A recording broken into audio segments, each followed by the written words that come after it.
Welcome, everyone, to What the Force. I'm Marie-Claire Gould, your host, and with me is Hammy. Hi, everyone. And we're going to cover the next episode of the Star Wars Vision shorts. It's The Twins by Trigger. So this one, the summary is twins born into the dark side clash aboard a massive Star Destroyer. So I think this one was much hyped and people were much excited for. I think in our speculation, and I'm sure other people's idea, there was an obvious Luke and Leia alternate universe. That's what kind of everyone expected. There were a lot of things to do with pairs, twins, duality. All of that was played on throughout the episode. It was really cool. Like all of the design aspects. You start with the conjoined Gemini class Star Destroyers. Gemini, of course, being in mythology and astrology. The twins. They had the same armor. Both of the twins. That they could only together come together and create the power source to destroy a planet. Of course, always a planet destroyer. Always to destroy a planet. Yeah. They each had their own droid. There were lots of visual parallels. I think even when the episode opened, when you're going into the two Star Destroyers, they have the two hallways, and then you go down one path. And then, of course, the binary sunset at the end. So lots of twins and duality in this. Absolutely. You know, to me, if I had to put this into canon, it would be that they found Luke's hand somewhere buried in the Sith cult area on Exegol, and they cloned him because they don't look like Luke and Leia. They look like the kids of Luke specifically. Yeah, I think it was kind of a unique choice, right? Because they're not your traditional dark side baddie looking. They look so pure with the blonde hair, and not that it has to be that way, but it's just the way that Star Wars does it, right? You know, it's the Luke iconic floppy blonde hair that makes them seem innocent and heroic. So that they definitely look like his kids. And then obviously they had mentioned when Anne, the female twin, when she's discussing how they came to be, that they were created genetically for the dark side. We can see the little flashes of the Exegol. It looks like the Exegol cloning facilities. It's got the little attendants who did that. Just very Lost vibes in that part of it. You know, it was just really great to hear Alison Brie and Neil Patrick Harris in Star Wars. Alison Brie did some stuff with her voice that I was like, I've never heard her go full evil. This is really fascinating. Just as a fan of Community and as well as a huge fan of Neil Patrick Harris, who just straight up got to be like a Luke-like figure. Yeah, no, the first time I watched it, I had watched the Japanese version. And so then when I switched to the English and I knew Am's scream was coming, I was like, oh, I wonder how Alison Brie, because I love Alison Brie. I was like, I wonder how hard she's going to go with this scream. And then she went for it. So I was like, that's awesome. I just imagined her in my head doing it. So I really loved how Am was willing to die for the dark side, which is so different than all of the dark side people that we have ever seen, right? They're obsessed with living. They're obsessed with like living forever and power. And like Kare, his choice was about preventing her from being destroyed and wanting her to have a life and be able to choose life. And it wasn't, and I think that it didn't quite get there because it kind of just assumed by him choosing life that he was making a good choice and then became a good person or whatever. But it never actually says that he's choosing good. It's just that he's choosing to not kill, right? Which I suppose is a step towards the light side, right? Yes. Like not allowing the dark side to influence him and wanting him to kill her, because that's what she wants. Yeah. You know, she kind of taunts him and says, "Oh, do you think I'm afraid of death? Your problem is you're afraid of death," when really that's not it at all. He just thinks that the way to freedom is to be able to live and make your own choices. And yeah, which is also revolutionary compared to Star Wars, right? like sacrifice is fundamental to like this good side idea, and that like sacrifice was part of this dark side ideal is so interesting and taken like as this little seed that's like, but what if, right? Like this was the story. Whereas Kare is all about like, well, what is the point of all of this power if we can't live? Exactly. Which is so good. Like, it's so strange that Am has come in. I guess maybe it was because they were genetically made for this reason. I don't know, that she wouldn't value her own mortality or life. It seems so counterintuitive to what you would think, but it has to have been, they're brainwashing or something like that was going on, that, they were bred for this purpose, and that's what she, her end goal was. And we had mentioned that there's obvious Luke Leia twin mentions, but there were also a lot of sequel trilogy parallels, which I of course appreciate, because I really did think this was just going to be original trilogy references, but it wasn't. During their fight, we had Am grabbing hold of Kari's X-wing, the same way that Rey and Kylo do in Tross on Pasana. They're pulling the ship back, that they think Chewie's on.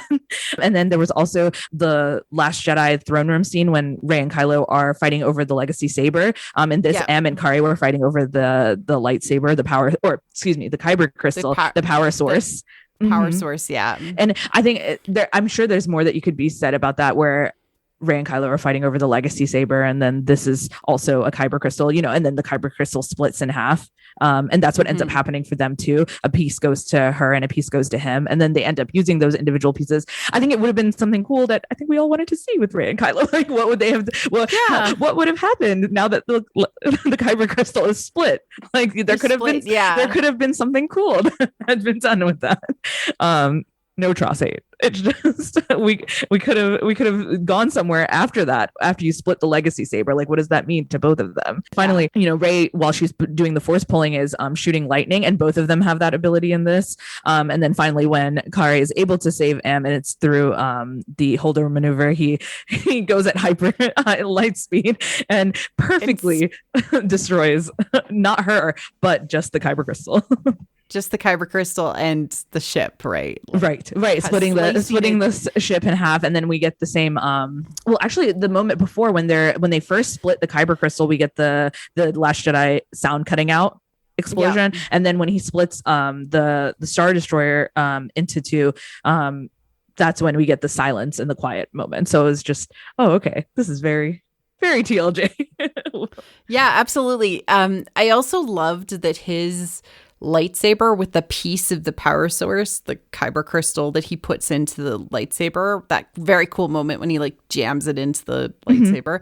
The lightsaber itself is like purple and then goes to blue. So kind of like just like that fade was just like such a cool look, because it mirrored what the power source itself looked like, which wasn't pure.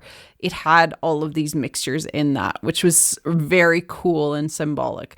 And then also when I don't know if you noticed, but when he was right before they go into hyperspeed, I love that the droid was like, he's like, oh, I guess we could do, whoa, and then he like, I guess we could do that, and then the droid just kind of makes the decision for him. Adorable, love that. But right when that happens, you actually see all the bursts of the colors, like you see kind of like a prism of colors, and then it becomes the blue. So I thought that was really cute.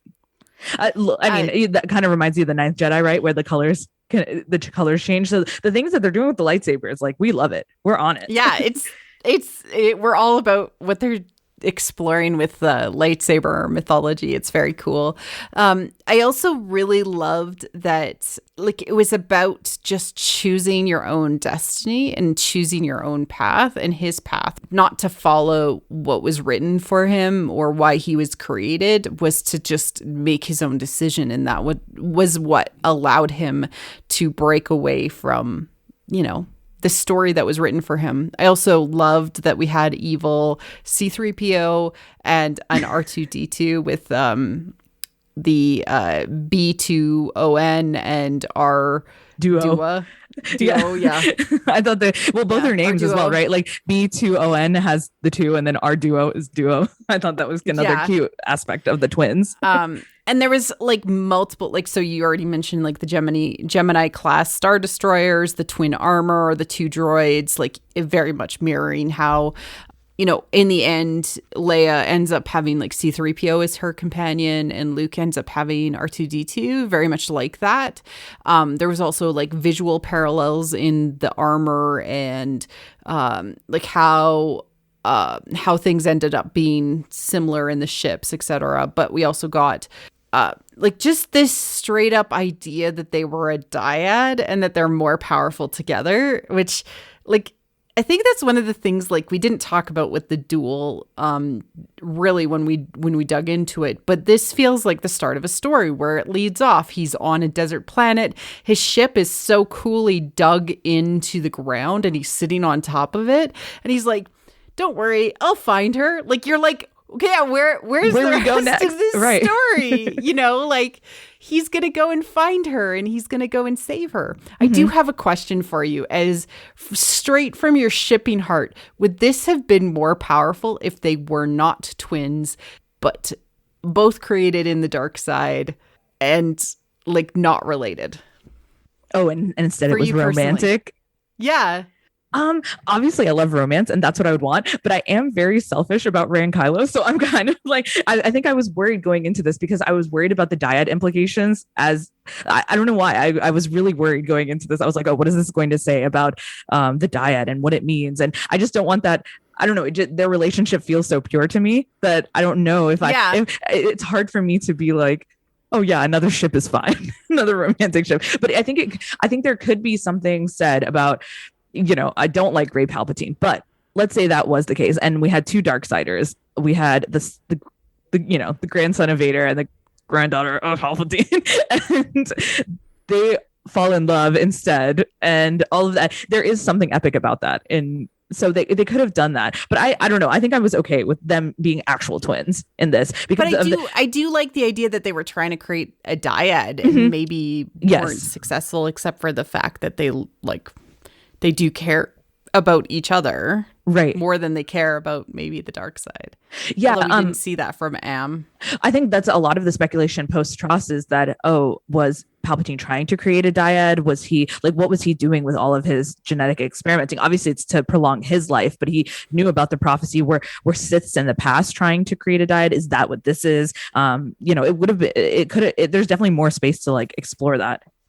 The dyad is such a cool concept, and I want it explored far, far in the past from a storytelling perspective, so we know where it ends up, right? Right. But exactly. I don't need it post. I don't know. Some people felt like this episode maybe wasn't as successful as other ones. How did you feel? I can understand where they're coming from with that. It definitely wasn't my favorite episode, but I think it was the one that was most hype. Yeah. Maybe just because it's, everyone assumed it was, it's Luke and Leia, and it's easy to kind of get behind that. It was very easy to read. Right. Easy to read and easy to get behind. But yeah, it definitely wasn't my favorite, but it's fine. It was great. But it reminded me a lot of Samurai Jack's creator, Genndy Tartakovsky, who also created the Clone Wars that happened between Attack of the Clones and Revenge of the Sith. So there was a cartoon version that was this cartoon anime-esque that came out at that period of time just to fill in the blanks of the Clone Wars before the actual Star Wars Clone Wars cartoon came out. And the animation style feels so much like that. I had to look it up to actually see if it was him who was even involved. No, I'm glad you mentioned that. Yeah, because it totally does look like that. I think even the coloring, I guess the iconic shot in the trailer of the two of them, the blue and the red, fighting on the Star Destroyer, that reminded me of Samurai Jack a lot. And I think the way that characters are outlined, all of it did as well. That's cool. I'm glad you thought of that. Yeah, and I as well as the over exaggerated sort of force moves themselves, that made me feel a lot like that animation, especially the Clone Wars version of it, because there's this one point when Yoda knocks down an entire battle droid army that in the Clone Wars cartoon that happens, and it just felt like that level and over exaggerated as well, which I think this one was successful in drawing the parallels to Luke and Leia. Because when I watched it with my husband, Kyle, he was like, well, that was interesting. And I'm like, it was a Luke and Leia parallel. He was like, oh, well, I thought because I was kind of, I went into this unspoiled. I know everyone had suspected, okay, it's Luke and Leia. And then as soon as I actually saw, Kare, the first shot of him is in with the mask on, and and it looks so much like Vader. It's so Vader inspired. So then I was like, oh, okay, that is where we're going with this. So I think maybe it was the idea of like, oh, we've been speculating, and that is what it is. But I totally was not like all of the sequel trilogy parallels that we had mentioned, at least in terms of the fight. I had not been expecting that, and I appreciated the cloning aspects, even though both of us don't like cloning. Yeah, we were like cloning, but you know what? It ended up being such a short little like flashy scene. It's like they were just establishing where they were getting right. Yeah, and then and the whole idea that maybe they were trying to create a diet, all of that kind of path to start thinking about is very cool. So that makes it a little bit better than just we're just cloning just to clone. Have something else. Absolutely. All right, anything else? No, I think that's it. The twins. Awesome. Hammy, where can people find you if they're looking for you online? On Twitter @BalancePadawan.